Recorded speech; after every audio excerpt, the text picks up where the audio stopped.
തൃപ്പാതെ അല്പനേരം എന്ന ലഘു സന്ദേശ പരിപാടിയിലേക്ക് നിങ്ങൾക്കേവർക്കും സ്വാഗതം. ഉൽപ്പത്തി പുസ്തകം 31-2 വാക്യം. യാക്കോബ് ലാബാന്റെ മുഖത്ത് നോക്കിയപ്പോൾ അത് തൻ്റെ നേരെ മുമ്പേ ഇരുന്നതുപോലെ അല്ല എന്ന് കണ്ടു. ഇസഹാക്കിൽ നിന്നും അനുഗ്രഹങ്ങൾ ഏറ്റുവാങ്ങി യാക്കോബ് മാതാവിൻ്റെ ദേശത്ത് ചെന്നു. തൻ്റെ മാതാവിൻ്റെ ഭവനത്തിൽ പാർത്തു. ലാബാൻ എന്ന തൻ്റെ മാതൃ സഹോദരൻ്റെ മക്കളായ ലേയെയും റാഹേലിനെയും വിവാഹം ചെയ്തു. തനിക്ക് ദൈവം മക്കളെ നൽകി. ലാബാനെ സേവിച്ചതിന് പ്രതിഫലമായി ലഭിച്ച ആട്ടിൻകൂട്ടങ്ങൾ യാക്കോബിൻ്റെ പരിപാലന വൈദഗ്ധ്യം കൊണ്ട് വർദ്ധിച്ച് പെരുകി.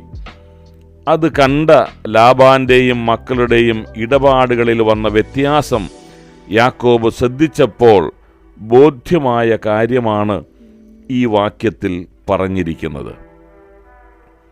ദൈവം യാക്കോബിനെ അനുഗ്രഹിച്ചതിനാലാണ് യാക്കോബ് മക്കളോടുള്ള ബന്ധത്തിലും ആടുമാടുകളോടുള്ള ബന്ധത്തിലും വർദ്ധിക്കുവാൻ കാരണമായത്.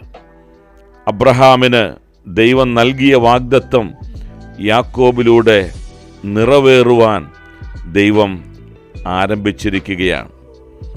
എന്നാൽ വിഗ്രഹ സേവയിൽ തുടരുന്ന ലാബാനും മക്കൾക്കും അത് മനസ്സിലായില്ല. പ്രിയമുള്ളവരെ, ദൈവം ഇന്നും തന്നെ ആശ്രയിക്കുകയും വിശ്വാസത്തോടെ തന്നോട് പ്രാർത്ഥിക്കുകയും ചെയ്യുന്ന ഓരോ ദൈവ പൈതലിനോടുമുള്ള ബന്ധത്തിൽ ആത്മീകവും ഭൗതികമായ അനുഗ്രഹങ്ങൾ നൽകുന്നു. എന്നാൽ ദുഃഖകരമെന്ന് പറയട്ടെ, സ്വന്തക്കാർക്കും ചുറ്റുമുള്ളവർക്കും അത് അസൂയയ്ക്ക് കാരണമാകുന്നു. ഇവിടെ നാം സൂക്ഷിക്കേണ്ട ഒരു പൊതു തത്വം പിന്നീട് യാക്കോബ് പറയുന്നുണ്ട്. നിന്റേതായ എന്തെങ്കിലും എൻ്റെ പക്കൽ കണ്ടുവോ?